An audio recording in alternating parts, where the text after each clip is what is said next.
The metric redesign answer that sounds great, but fails the bar raiser. Most candidates swap one metric for another and call it long-term thinking, but the bar raiser is listening for the incentive structure you had to fight and who in the room pushed back on your redesign.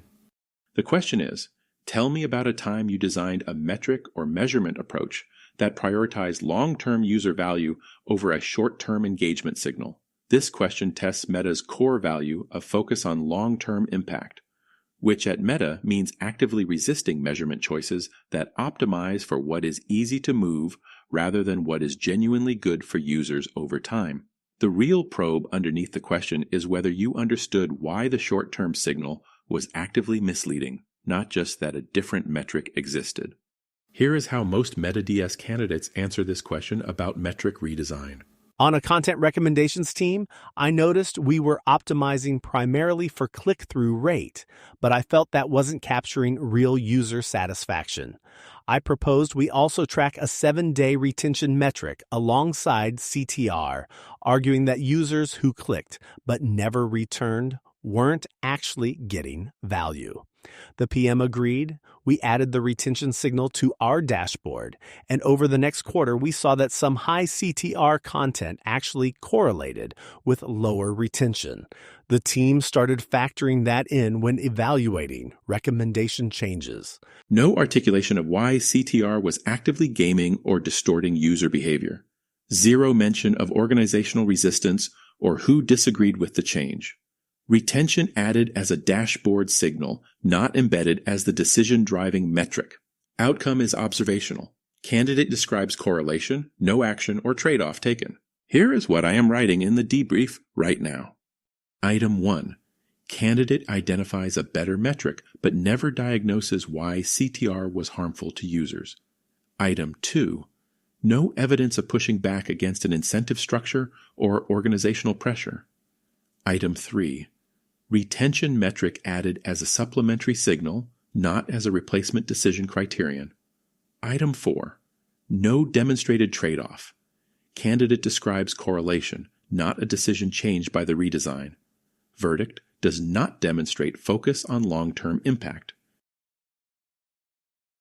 Same question, same situation. Listen to how this candidate frames the incentive structure they had to dismantle.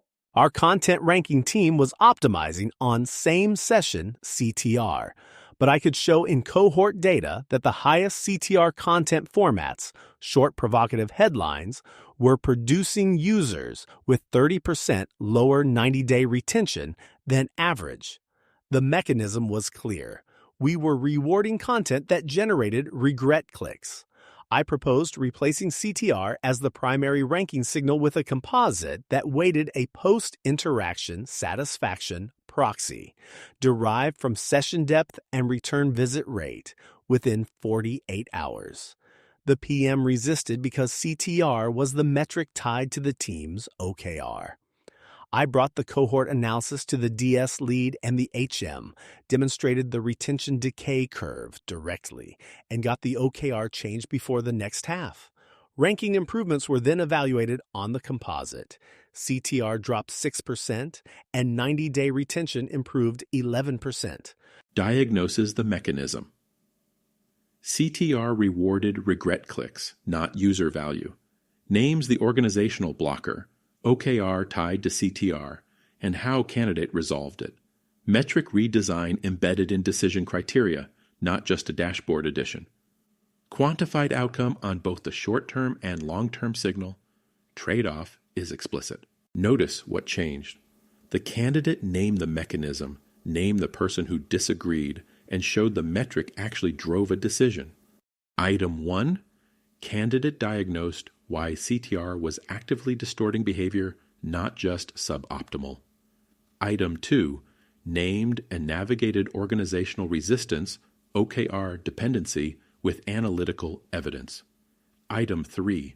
Redesigned metric became the decision criterion, not a supplementary dashboard signal.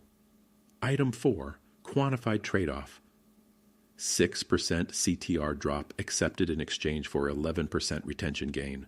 Verdict: strong signal, raises the bar. Before your loop, run your story through these 3 questions. Question 1.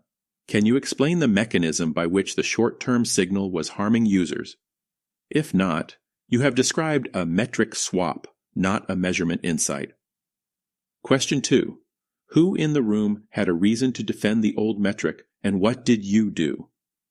Without this, the bar raiser sees no incentive structure and no real resistance. Question 3. Did your redesigned metric actually change a product or ranking decision? A dashboard addition is not focused on long-term impact. A change decision is. If you cannot answer all three, your story is not yet at the bar for this value. How do your real stories score? Get a personalized report scored against the interview rubric Meta uses for your role. Head to interview101.com and find out before your loop.